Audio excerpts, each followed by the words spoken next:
आज Doubtnut app download करें। Doubtnut पर अपने सभी गणित, रसायन विज्ञान, भौतिक विज्ञान और जीव विज्ञान के डाउट्स का करो सफाया। बस प्रश्न की फोटो खींचो, एक ही प्रश्न को क्रॉप करो और तुरंत वीडियो सोल्यूशन पाओ। अभी डाउनलोड करें। हेलो दोस्तों, प्रश्न है निम्न में से कौन सा युग्म सह अभाज्य है। क्या है? सह अभाज्य। और विकल्प दे रखा है ए 4 8, बी 8 10, सी 8 15 और डी दे रखा है 3 और 6।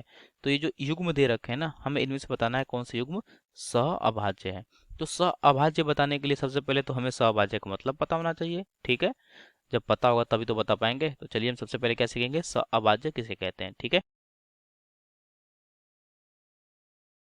ठीक है ना।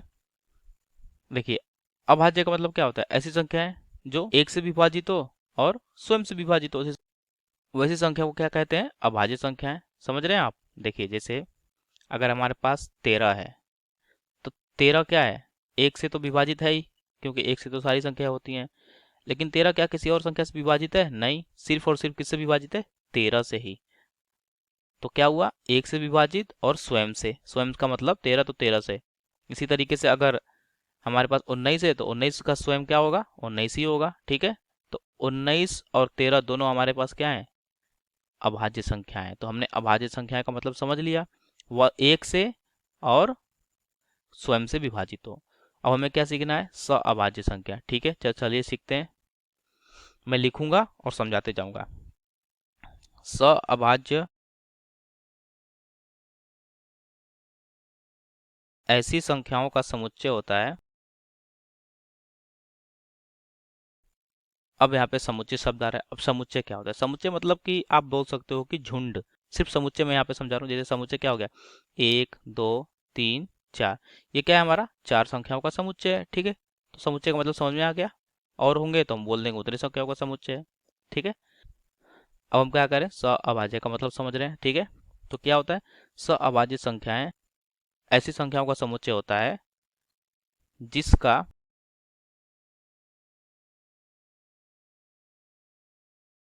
उभयनिष्ठ गुणनखंड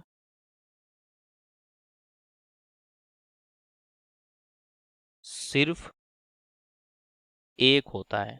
ठीक है, ऐसी संख्याओं को हम क्या कहते हैं? स अभाज्य संख्याएं। तो यहाँ पे उभयनिष्ठ शब्द है। उभयनिष्ठ का क्या मतलब होता है? कॉमन, अर्थात जैसे हमारे पास अगर एक समुच्चय और दे रखा हो 3 4 2 और 5। ठीक है, तो अगर उभयनिष्ठ निकालें अर्थात दोनों में समान पद कौन से हैं, उसी को उभयनिष्ठ कहते हैं। देखिए, दोनों समुच्चय में 3 यहाँ पर भी है, यहाँ पर भी है, 2 भी है, 2 भी है, तो हमारा उभयनिष्ठ क्या हो जाएगा? 3 और 2, ये हमारे हो जाएंगे उभयनिष्ठ। ठीक है, उसी तरीके से उभयनिष्ठ का मतलब हम समझ गए। अब हम देखेंगे कि ये जो विकल्प दे रखे हैं इसमें स अभाज्य कौन से हैं। मतलब कि ऐसी संख्याएं जिनका उभयनिष्ठ गुणनखंड क्या हो? सिर्फ एक हो।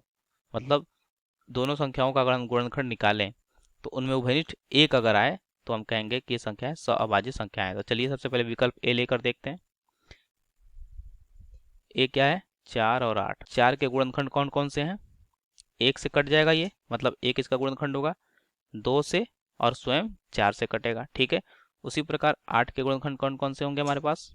एक तो होगा ही, 2 भी होगा, 3 नहीं होगा, 4 से होगा क्योंकि 4 दूनी 8। अब 5 से भी नहीं होगा, 6 से भी नहीं होगा, अब सीधे किससे होगा? 8 से। अब देखिए, क्या इनका उभयनिष्ठ सिर्फ एक है? अगर हम देखें, देखिए पहले में क्या है? 1 2 3, दूसरे में क्या है?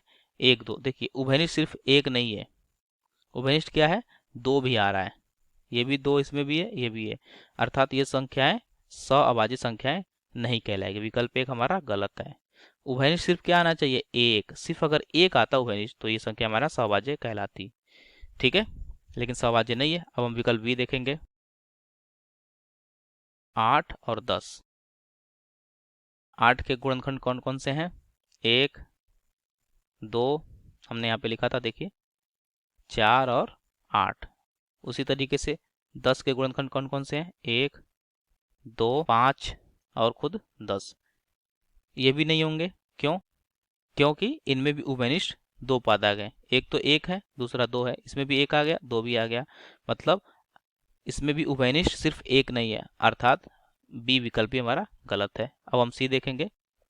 8 और 15। ठीक है, चलिए विकल्प सी लेते हैं। 8 और 15। 8 के गुणनखंड क्या क्या होंगे? 1, 2, 4 और 8। इसी प्रकार 15 के गुणनखंड क्या क्या होंगे?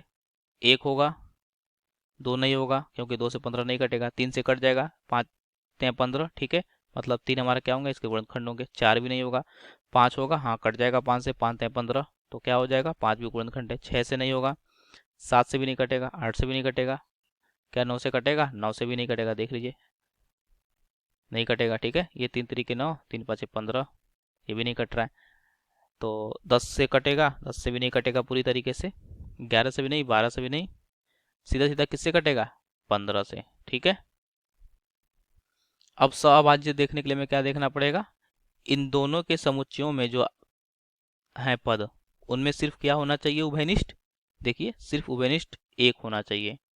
तो देखिए इनमें से उभयनिष्ठ सिर्फ एक है, 8 के पास भी एक है, 15 के गुणनखंड के पास भी एक है, और कोई भी तत्व उभयनिष्ठ है? नहीं है, बिल्कुल। तो हम क्या कहेंगे? 8 व 15 एक सअभाज्य संख्या है, अर्थात विकल्प सी हमारा सही उत्तर होगा। धन्यवाद। कक्षा 6वीं से 12वीं से लेकर नीट, IIT, JEE वो एडवांस के लेवल तक 1 करोड़ से ज्यादा छात्रों का भरोसा। आज ही डाउनलोड करें डाउटनेट ऐप या व्हाट्सएप करें अपने सारे डाउट्स 8400 400 400 पर।